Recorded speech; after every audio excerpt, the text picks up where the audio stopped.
Hey, salut à tous, j'espère que vous allez bien. Aujourd'hui on se retrouve dans une nouvelle vidéo qui, comme l'indique le titre, traitera de YouTube. Dans cette vidéo je vous proposerai des conseils et des astuces que j'ai pu rédiger afin de vous proposer de l'aide en fait, tout simplement pour débuter sur YouTube, sur votre chaîne YouTube et votre projet.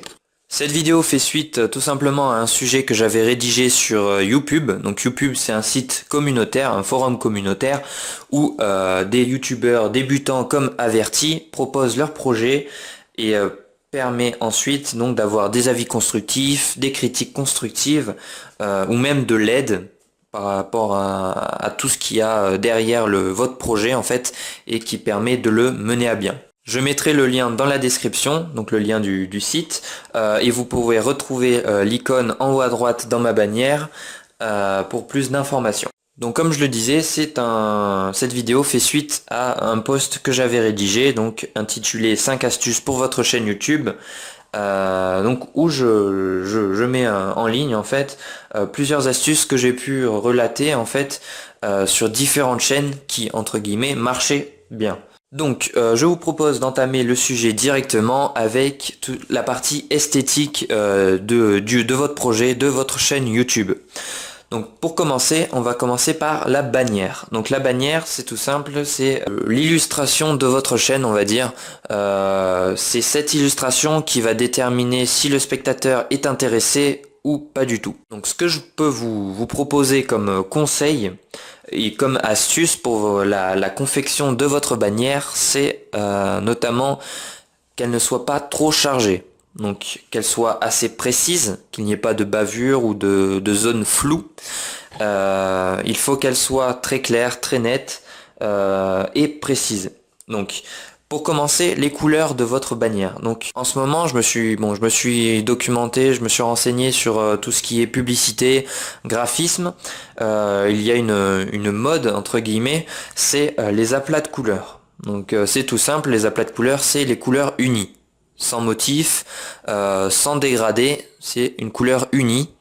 Donc voilà, c'est cette mode entre guillemets toujours qu'on retrouve dans les publicités.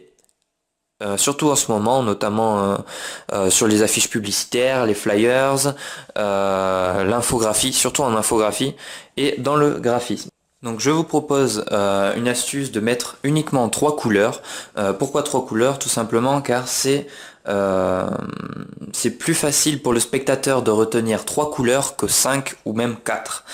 Par 3 couleurs, j'entends une couleur de base donc pour le fond de votre bannière, une couleur d'écriture et une couleur en plus si jamais vous voulez changer soit l'écriture en fait, mettre une ombre d'une autre couleur ou des encadrés, des icônes, des onglets, bref voilà.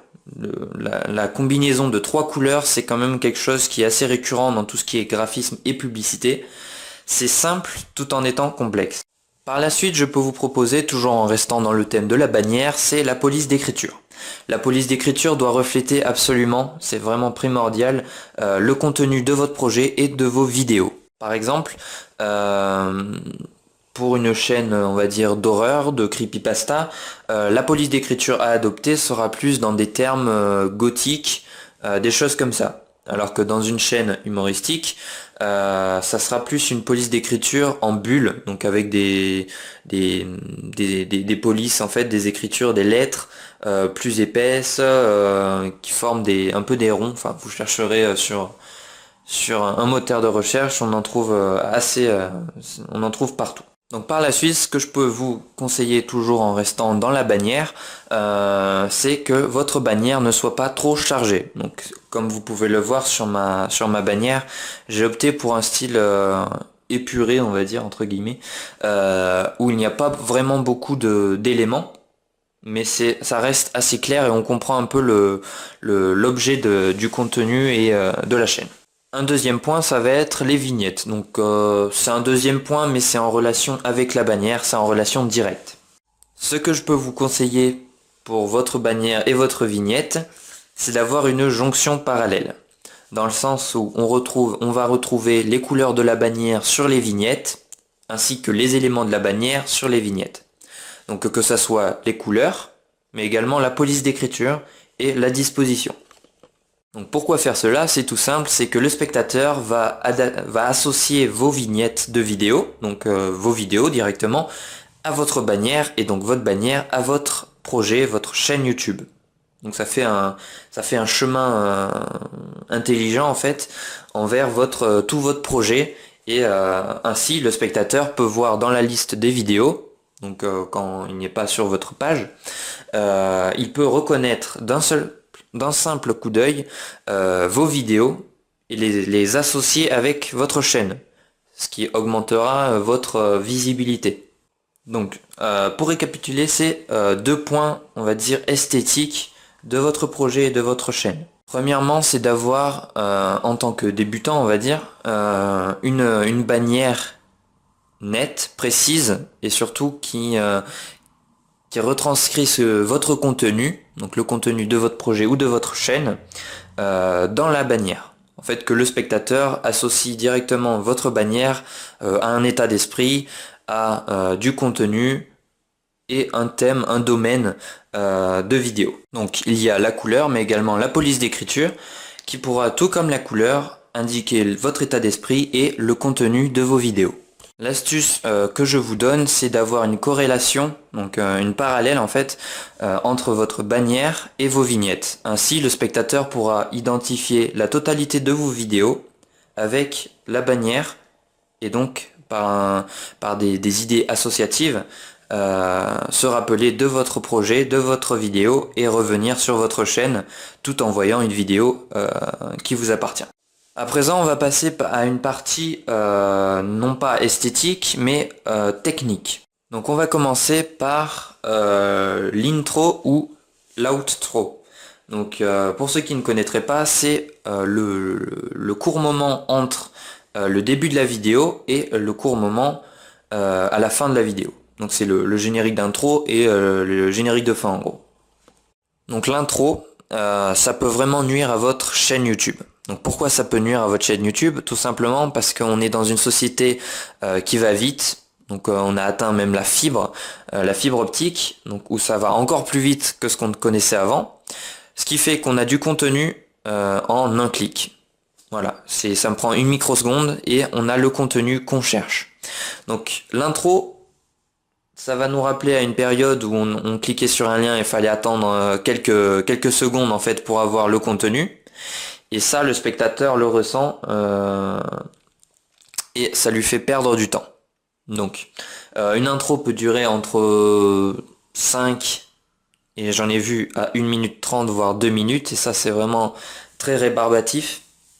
C'est vraiment quelque chose qui, personnellement, moi, une intro de plus de 30 secondes, je regarde même pas la vidéo, ou je saute au moment qui m'intéresse. Et c'est pas trop le but en fait. Quand on crée une vidéo, c'est vraiment pour proposer la vidéo en entière et pas simplement un passage. Donc l'intro, faut vraiment qu'elle soit minime, donc 5 secondes. Et même à 5 secondes, ça peut saouler des gens, ça c'est clair, ça c'est vu. Il faut envoyer l'information directement. Si vous me suivez depuis le début, vous avez pu voir que je ne commence plus avec le générique du zombie en stop motion, pour cette raison. Simplement c'est trop long, même 5 secondes c'est trop long, ça fait perdre du temps. Sur une centaine de vidéos regardées, s'il y a plus de 5 secondes d'intro à chaque vidéo, eh bien ça fait des minutes en fait, ça fait un total de quelques minutes à la fin de la journée quoi. Et ça, le spectateur, ça le laisse un peu, ça l'agresse on va dire, dans le sens où il a envie de voir le contenu et pas attendre pour avoir ce contenu. Comme je vous le disais, société de rapidité, on veut plus attendre pour du contenu, et du coup ça coince en fait. Vraiment, si vous voulez vraiment débuter sur YouTube, c'est un conseil très important de ne pas mettre d'intro. Parce que c'est quelque chose qui va bloquer le spectateur, ça va être le temps, en fait, votre intro, ça va être ce moment qui va être décisif pour le spectateur. C'est là où il va se dire, est-ce que je prends le temps d'attendre pour avoir le contenu que je veux immédiatement, ou est-ce que je passe à une autre vidéo, j'en cherche une autre. eh bien c'est ce temps, ça va être très précieux pour vous et il faut surtout pas le bloquer avec une intro. En tant que débutant bien sûr, après les autres youtubeurs plus avertis ou qui ont vraiment une communauté très établie peuvent se permettre une intro, après c'est clair. Mais là c'est pour par rapport à un début sur YouTube. Si vous me suivez depuis quelques temps, vous avez pu observer que je n'ai plus d'intro, donc c'était un intro d'un zombie en stop motion. Je l'ai enlevé tout simplement parce que ça perdait du temps, ça rallongeait la vidéo, bien que c'était que quelques secondes, ça rallongeait la vidéo, et surtout ça faisait que le spectateur passait sur une autre vidéo à cause de cette intro. Donc si je peux vous conseiller quelque chose, c'est de ne pas mettre d'intro, mais plutôt de commencer comme je commence à le faire tout au long des vidéos. Là je commence à l'instaurer sur chacune des vidéos, c'est de commencer directement en parlant. Donc c'est à dire que je coupe la vidéo et j'enlève la seconde en fait qui a au début de la vidéo et qui est avant que je parle. Comme ça la vidéo commence directement avec ma voix et le spectateur est obligé de voir ou au minimum d'écouter quelques phrases, enfin quelques mots que vous énoncez, et du coup s'intéresse majoritairement à votre projet et à votre chaîne. Donc pour récapituler, évitez les intros. Deuxième point, ça va être la durée totale de la vidéo. Donc ce que j'aime bien faire moi, c'est faire des vidéos de plus ou moins 10-15 minutes, et si jamais ça dépasse, c'est de faire des parties. Donc c'est pour ça que j'ai plusieurs vidéos qui sont séparées en 4 à 5 parties. Donc ensuite on va s'atteler à la durée de la vidéo. Donc comme vous aurez pu le voir sur ma chaîne, j'ai plusieurs parties d'une seule vidéo. Donc tout simplement pour atteindre une durée totale de vidéo par vidéo de 10 à 15 minutes grand max. Donc pourquoi 10 à 15 minutes? C'est tout simplement car c'est le temps idéal pour une vidéo. Il peut y avoir beaucoup de contenu sans que ça soit trop long. Donc c'est la partie idéale, c'est le temps idéal. Donc ce que je fais moi, c'est que je fais une vidéo, et si par exemple elle dure 30 minutes, je fais deux parties de 15 minutes.